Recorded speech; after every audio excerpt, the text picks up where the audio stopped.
Ohayo minna, I'm Kurokoneko Kamen. In case you don't know who I am, I'm an anime enthusiast who writes anime-styled novels featuring manga-styled illustrations. This is my latest novel, Bitch Heiress Time Samurai Butler. Let me make sure you all can see the cover a little better. More or less, right? Okay. In celebration of the publication of my latest novel, I wanted to give you all a preview. So I'm going to read to you the prologue. First, let me read you the back of the book. Okay. Kusanagi Kimamura is a Tokyo heiress whose greedy relatives and even the Yakuza are in pursuit of her life on a daily basis. Due to this threat, her grandfather hires her a samurai butler bodyguard. Ranro is a stoic man with a dark past, while Kusanagi is a high school girl with a fiery temper. Sparks fly when these two conflicting personalities meet. Will opposites attract, or will Kusanagi give a hard slap to Ranro's face first? Find out in the anime-style young adult fantasy novel featuring manga-style illustrations, Bitch Heiress Time Samurai Butler. This is the cover. It's really neat. My friend Melissa, aka Suki Kamikat, did this for me. And here's the heiress, Kusanagi. And here's Ranro, the really cute butler. Okay. Here we go.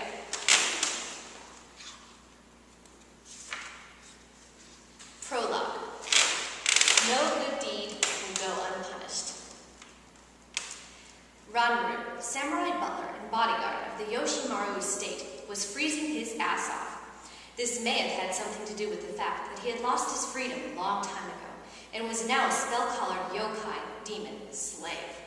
And so his master saw fit to keep his bodyguard outside the mansion, in the kennels along with the other guard dogs, as if it were the most normal and natural thing in the world.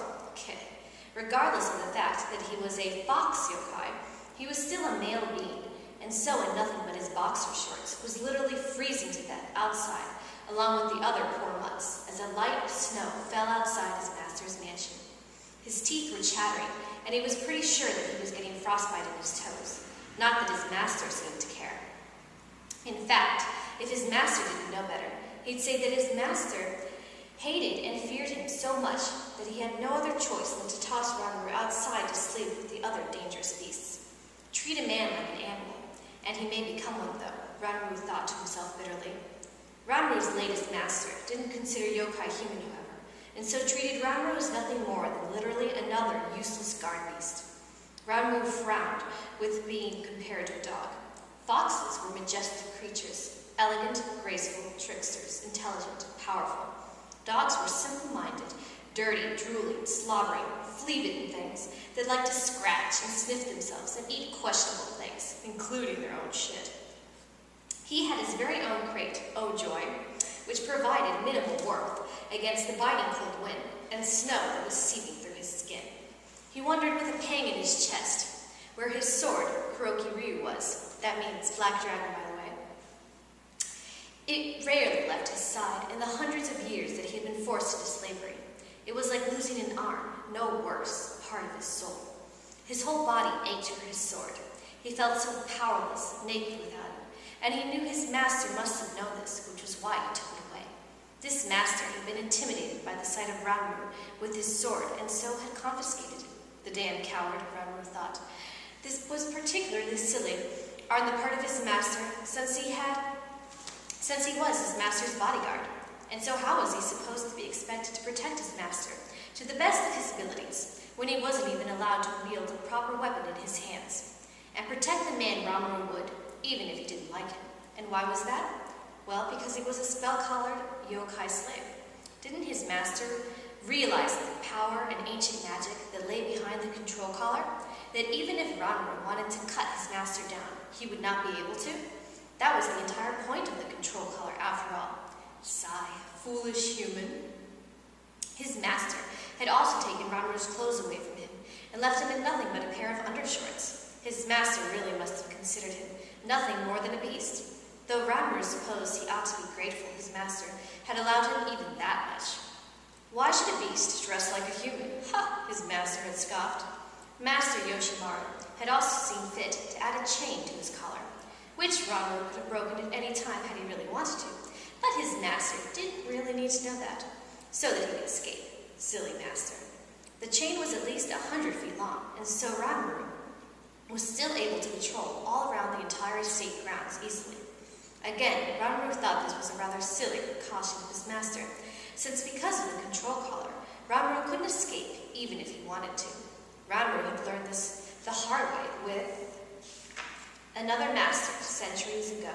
Here's a little illustration I did. Here's Ranmaru freezing his ass off. Hopefully you guys can see this. Okay, I really don't know too much about filming videos yet, so here we go. Ranmaru shook his head as he wrapped his arms around himself and shivered. His current master was one sadistic bastard. At least some of his other masters had been kinder. Some had at least allowed him to be clothed, gave him a room to sleep in, and had kept him properly fed. Those masters had been smarter to take good care of Ranmaru, since he was an exceptional bodyguard, an asset, a powerful yokai that would die for his master whether he wanted to or not. Food, drool. When was the last time Ranmaru had had a proper meal? Ranmaru's stomach rumbled as if on cue.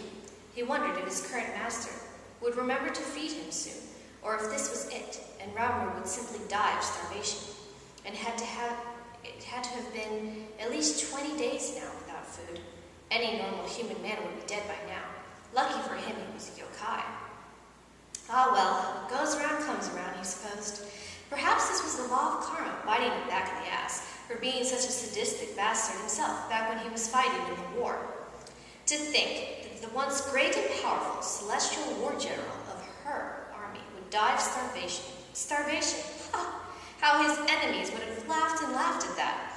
Ranmaru had always hoped he would meet his end in battle, like a true samurai and swordsmaster should. No, that was in the past. Past Ranmaru barely remembered now. Although, Ranmaru realized that things could be worse. He was glad that at least this master hadn't taken him to his bed. Ooh. Ranmaru shivered at the thought of having to bed his currently chubby and pockmarked master, a frown marring his face. No, his current master's tastes, luckily, definitely lay elsewhere, as could be confirmed by the sound of a woman's tittering laughter coming from inside the mansion. It was far away, but Ranmaru's keen fox ears were able to pick it up. His master was entertaining again. His master loved to have guests over, drink bottles and bottles of expensive imported wine, and smoke fine cigars the entire night away. And it seemed his master had also invited several female companions to keep him and his friends company that night. Ranmaru shook his head, feeling sorry for them, knowing of his master's sadistic tendencies. He had seen the state of some of the girls the morning after. Bruises, split lips, vacant-looking eyes. But there was really nothing Ranmaru could do, even if he wanted. He clenched his fists at the thought. For the time being, he was powerless. Would he ever get used to that foreign feeling? Then he heard it with his keen fox ears. The sound of a smack, and then a pained cry. Then the sound of a door opening, and then the smell of blood hit Ranmaru's sensitive nose almost immediately. Ranmaru turned his head towards the door, hearing the girl running towards him first, before seeing her exit the mansion and make her way across the graveled path in his direction. A trickle of blood was at the side of her mouth, and her eyes were wide and frantic. His master certainly was a bastard. Ranmaru was surprised she didn't trip on those 5-inch tall leather boots she was wearing. Why would one wear something like that he couldn't fathom? He'd been around for centuries and saw the changes in fashion becoming more and more nonsensical. Would he ever understand even a little of the female mind? He supposed he might need a few more centuries for that one. Ranmaru shook his head of his distracted thoughts and clenched his fists at his side. Only a coward would use their power against the weak. I didn't agree to that kind of thing. The girl was muttering angrily under her breath as she hurried past, clutching her long jacket around her more tightly against the cold, since she wore such skimpy clothing underneath. I'm getting out of here. Hey, where are you going, wench? This party is just getting started. Ranmaru heard the unmistakable sound of his master's gruff voice, and noticed that it was slurred. He was drunk. Ranmaru looked over towards the entrance of the mansion to see his master staggering down the steps towards them. Ranmaru wished he would fall.